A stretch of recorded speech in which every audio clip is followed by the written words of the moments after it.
안녕하십니까. 20개월 전 이곳에서 여러분과 함께 탄핵 무효를 외쳤던 김평우 변호사입니다.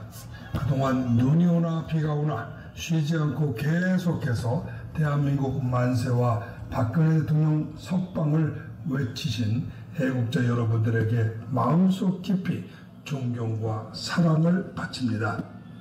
그동안 저는 미국 각지를 다니며 애국자들을 모으고 격려하고 미국인들에게 한국의 문재인 정부가 조직적으로 벌이는 법치주의 파괴, 국가 안보 파괴, 그리고 김정은에게 한국의 주권을 갖다 바치는 연방제 음모 등을 알렸습니다.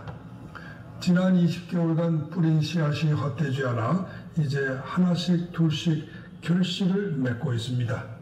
지난 10월 17일 로스앤젤레스에서 가장 번화한 버먼트 거리에 박근혜 대통령의 석방을 호소하는 영문 빌보드가 우뚝 세워졌습니다.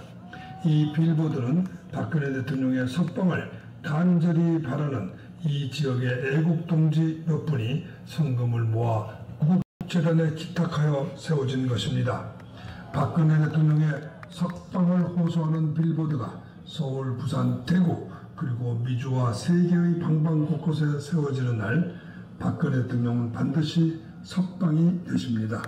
박근혜 대통령 석방 빌보드 세우기 운동에 애국자 여러분들이 적극 동참하여 주시기를 호소합니다.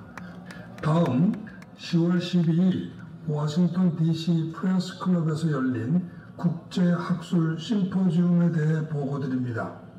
영어로 진행된 이 심포지움에는 세계적으로 유명한 미국의 저널리스트 고든 창을 비롯하여 미국 인권운동가 수잔 솔티 여사, 그레그 스칼러티우 박사, 한국 안보 전문가 데이비드 맥스웰 씨, 미국 내 종북운동 연구가 로렌스 팩 박사 등이 참여했으며 한국에서는 이인호 교수님, 트루스 포럼의 조평세 박사 등이 참석을 하였습니다.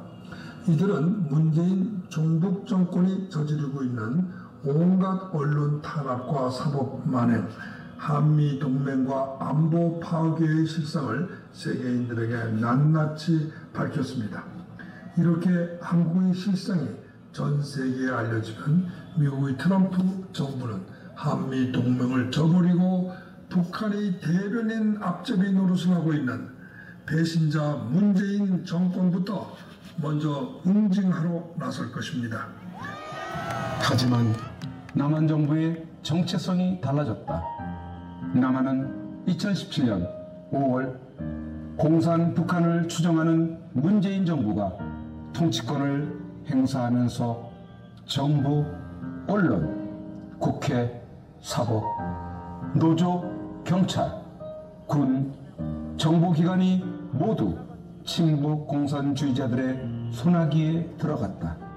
그런 점에서 한국은 비록 형식적으로는 미국의 동맹국이지만 정치, 사회, 문화, 군사적으로는 북한을 추종하고 지시를 받는 북한의 반괴뢰 국가이다. 지금 남은 것은 북한이 남한의 영토와 국민, 공장 등을 무력으로 접수하는 절차뿐이다. 이 마지막 절차는 북한이 남한의 한강 이북 수도권을 군사적으로 점령하는 해방전쟁, 통일전쟁을 통해서 쉽게 성취될 것이다. 세계 최강의 무력을 가진 미국이 북한을 하루아침에 잿더미로 만들 터인데 북한이 감히 해방전쟁을 벌일 수 있을까? 라고 생각할지 모르나 미국이 아무리 군사적으로 강해도 한국의 종북 공산주의자들이 남한의 정치, 사회, 문화, 군사를 모두 장악하는 것을 막지 못한 것처럼 미국이 아무리 군사적으로 강해도 정치, 사회, 문화, 군사적으로 한국을 완전 장악한 문재인 정권이 연방제 구실로 북한에게 남한 또는 서울의 영토를 전부 또는 일부 북한에 바치는 것을 막지는 못한다. 전쟁은 사람이 하는 것이지 무기가 하는 것이 아니다. 단적으로 남한의 국군 통수권자인 문재인이 북한과 안 싸우고 차라리 항복한다면 미국이 어떻게 북한과 전쟁을 할 수 있을까?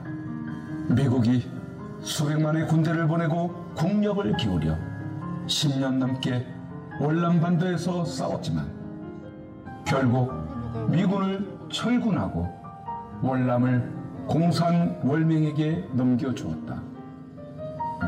왜 미국은 월남을 버렸을까? 미국이 버린 것이 아니다.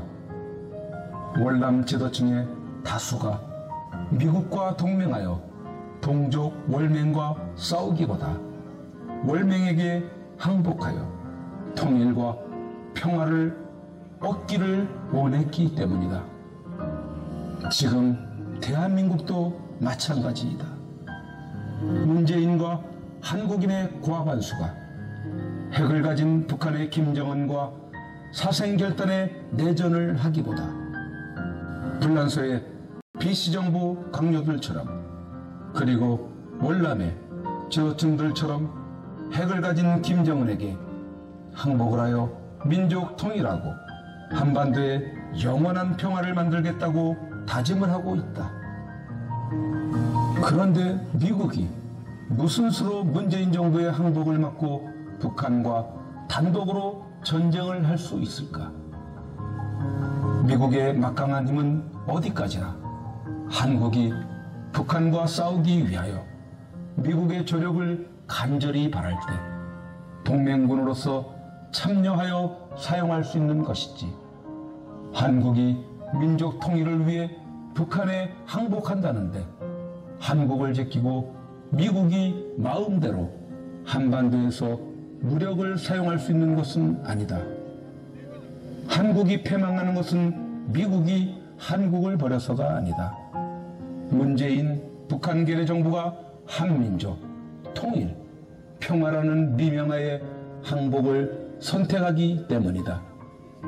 다른 말로 하면 무슨 이유에서든 한국인들이 문재인 정부를 타도하지 못했기 때문이다. 스스로 암과 싸울 의지가 없는 환자에게는 백약이 무효이다. 마찬가지로 북한의 괴뢰 정부인 문재인 정부와 싸울 의지가 없는 한국인에게는 세계 최강의 미국 군사력이 아무런 소용이 없다. 한국인들이여, 자기 목숨과 재산을 공산주의자들에게 빼앗기기 싫다면 미국을 믿지 말고 스스로 권리하여 북한 괴뢰 문재인 정권부터 타도해야 한다. 그런 연후에 미국에게 북한의 핵 공격으로부터 우리를 지켜달라고 호소하라. 그것이 자존심 상하면 스스로 핵무장하고 김정은에게 핵은 핵으로 막는다는 강한 의지를 보여주라. 그러면 김정은 정권은 그 다음날 망한다. 그리고 한국의 주사파들은 모두 항복하거나 도망갈 것이다. 문재인 타도, 박근혜 석방, 그것이 탄핵 역적들로부터 대한민국을 다시 찾는 제2의 건국이다. 하늘은 스스로 돕는 자를 돕는다. 여러분, 이제 정말 고지가 멀지 않습니다. 이번 겨울 동안 애국 세력들이 총집결하여 내년 봄 3.1절 100주년에는 문재인 정권 타도와 박근혜 대통령 복귀를 외치는 100만 태극기 집회가 이 자리를 비롯하여 미주와 세계 곳곳에서 성대하게 열리기를 간절히 기원합니다.